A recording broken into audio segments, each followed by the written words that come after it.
Of the 9 worship styles for kids, a child that leans toward the ascetic style is likely a very thoughtful child and may not be interested in sensory ways of engaging with God in the Bible. How can you encourage your ascetic child to a deeper connection with God while also encouraging their thoughtful, strict, unsensory side?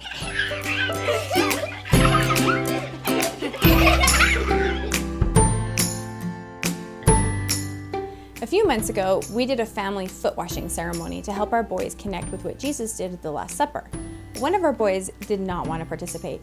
At first I tried to encourage him, but we both grew frustrated as he became more determined not to participate, and I became more determined to make him participate. Come on.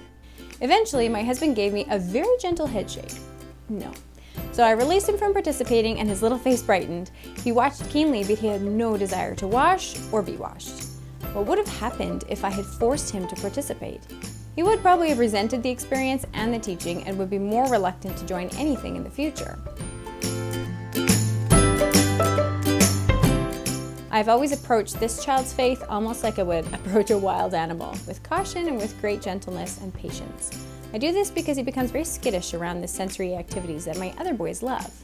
The ascetic spiritual temperament is one that is deeply undervalued by our culture.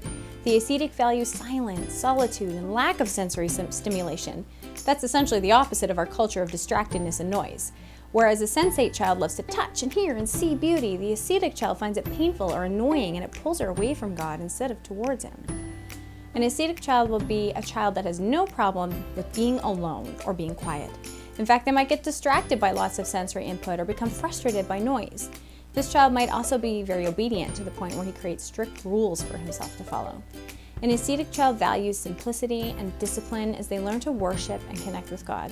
To help with this, you could create a place in your home where your child can go to pray, or allow them to sit back and watch more sensory activities instead of participating. I have a book recommendation for you that will encourage your ascetic child, but before I tell you what it is, I want to tell you a story. Nicholas was born to very wealthy parents. He fell in love with God at an early age and dedicated his life to God. He lived as a monk for a while, which is a very ascetic lifestyle.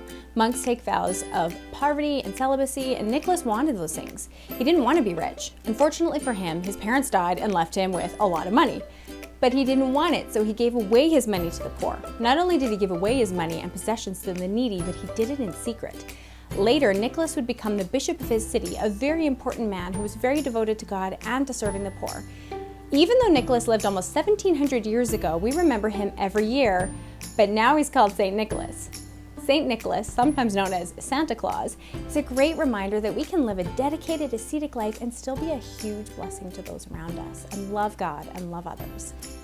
You can find a lot of kids' books about St. Nicholas, but one that feels most true to the real story to me is The Story of St. Nicholas by Cheryl Auden, published by The Voice of the Martyrs.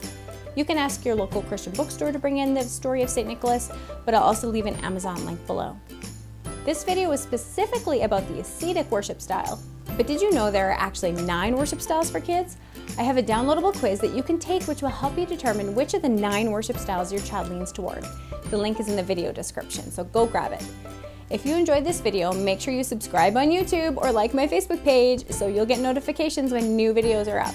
Each one contains short, sweet, hope-filled ideas for spiritually parenting our kids. See ya!